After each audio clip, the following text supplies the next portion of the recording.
Welcome to The Explainer. All right, today we're peeling back the layers on a story that's unfolding far from the usual media spotlight. We're talking about Mecklenburg-Vorpommern's massive three-front battle against drugs.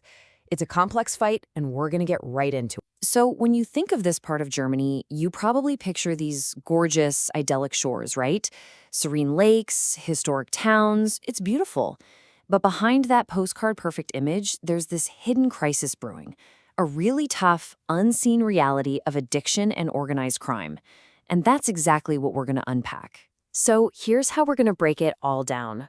First, we'll look at why this scenic region has become such an unexpected battleground.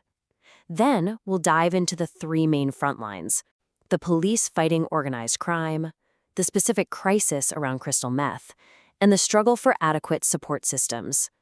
And we'll wrap up by looking at where to find help, because the most important message here is that no one has to fight this battle alone. Okay, so first up, an unexpected battleground.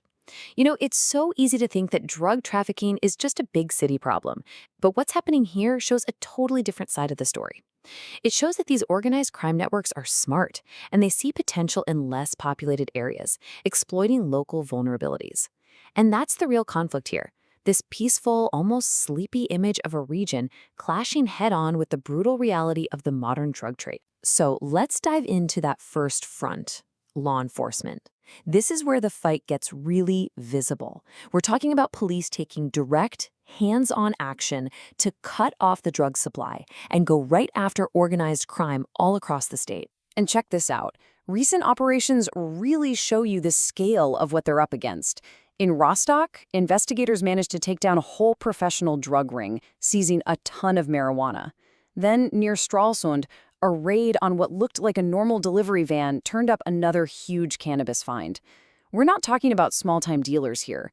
This stuff points to a really widespread, organized network. And just to give you a sense of what we're talking about with that Stralsund bust, 20 kilograms.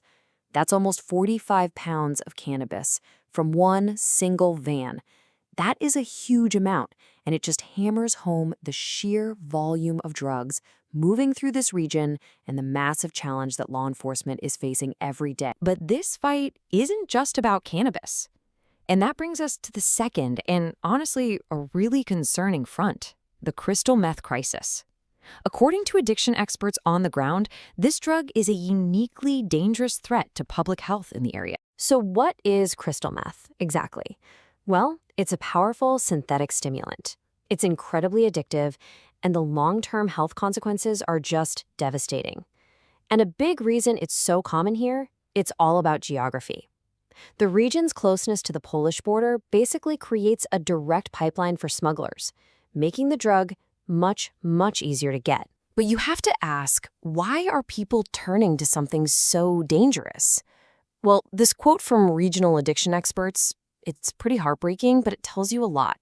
They call it a flight from unemployment and perspectivelessness. The drug gives this false, temporary feeling of high performance, of escape.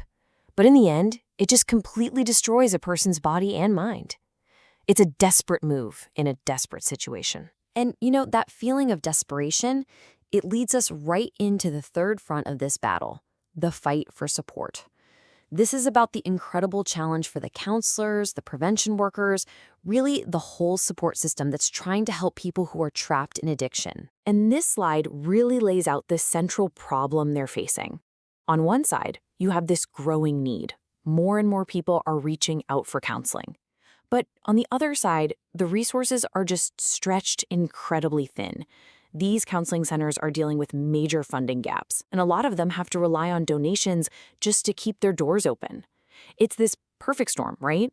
The demand for help is skyrocketing, but the system meant to provide it is stretched to its absolute limit. But it's not all bad news, not at all. It's really important to see the good things that are happening, even with the money problems.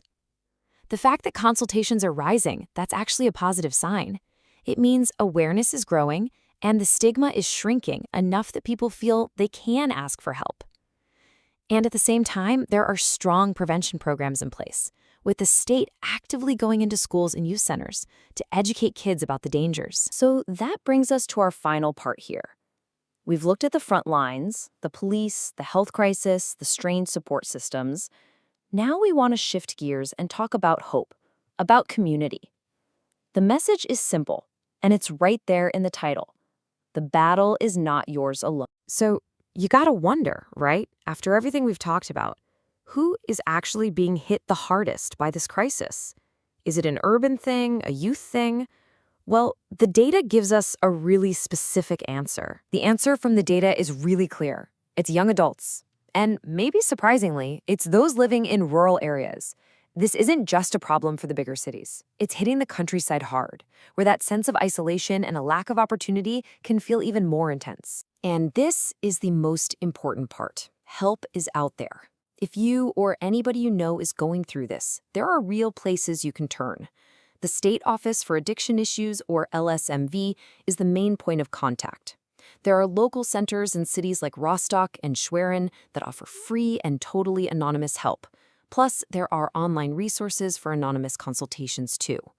The main thing to remember is that help is accessible. And we're going to leave you with this, a really powerful message that comes straight from the people on the ground doing this work. For anyone who feels lost in this struggle, remember this. You are not different. You are not alone. It's a message of shared humanity, of connection, and of hope. And it's a vital final thought for this explainer.